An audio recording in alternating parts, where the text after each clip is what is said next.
friend, and has been honored by the Society as a pioneer in healthcare simulation. As you heard yesterday, pioneers are people who forge new paths. As the founder and former chairman of Medical Education Technologies, he helped develop some of the educational technologies and methods that we still use today. Currently, he's a senior member of the board of Martin Blank & Associates, and he's a good friend of the Society. And as a veteran, I'd like to say I'm proud that he also is a veteran of the United States Air Force. Would you please help me welcome Mr. Lou Oberndorf.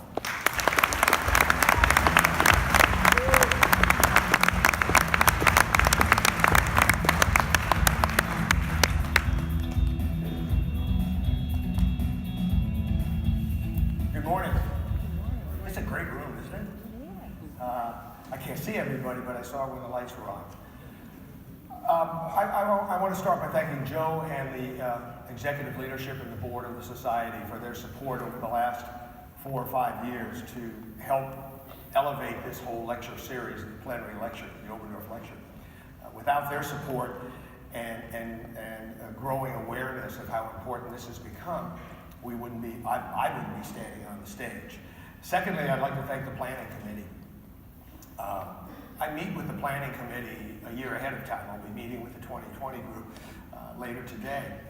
And to get an idea of where their themes and what is the thematic approach that they're going to take for the next year, for an entire year. We're only a small part of it. I went through the book and the lectures and the series, and it's enormous what has happened and how far we've come as a society and as a community, both business as well as academia. And I want to thank them for their support. When we talked about what this year would look like, it was the innovation, it was the redefining and what have you.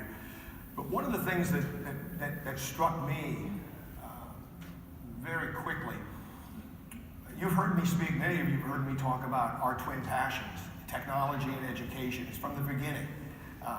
And in the last couple of years, I've challenged the Society and the community to not become risk averse.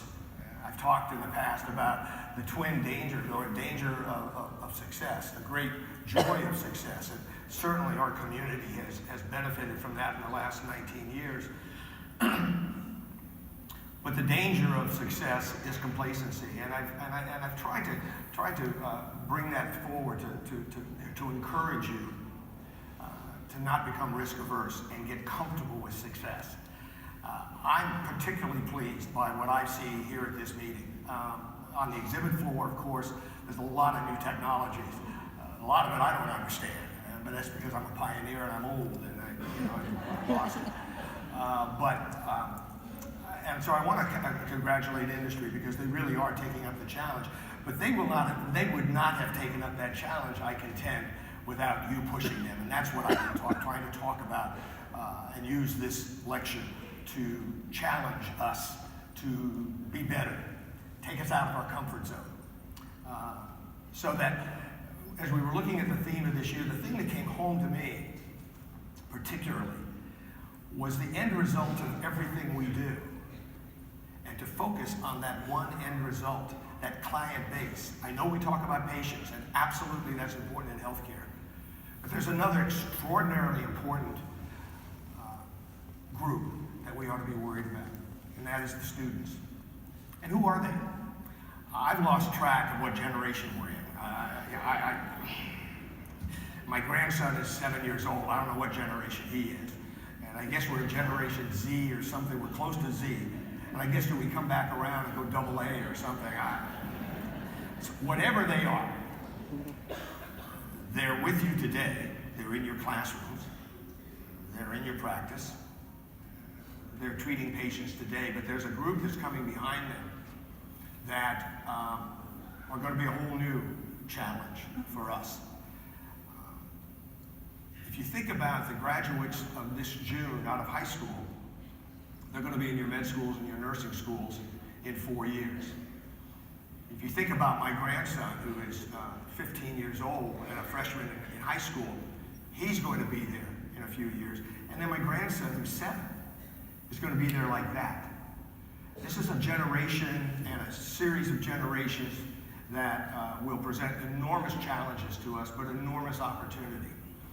As I thought about that, I thought of only one person that would be perfect for this lecture. Somebody who I have been following and been a great fan of, who has been for a number of years challenging the very basis and organization and purpose of our educational systems, both in the UK as increasingly here in the United States. Many of you have probably seen his lectures, etc., his talks on TED Talk. I was mentioning to a colleague of mine a couple of days ago that we were coming out here and their lecturer was going to be Sir Ken Robinson, and he said, "Oh, he's the grandfather of the TED Talk." I didn't know there was a grandfather of TED Talk. But in fact, they came together at the same time. I don't know if he'll speak to that today or not. But he has challenged the educational paradigm, he's challenged the educational system, and specifically he has always talked about creativity and innovation, and how incredibly important that is, and what kind of students are coming up through our system that we're going to be teaching.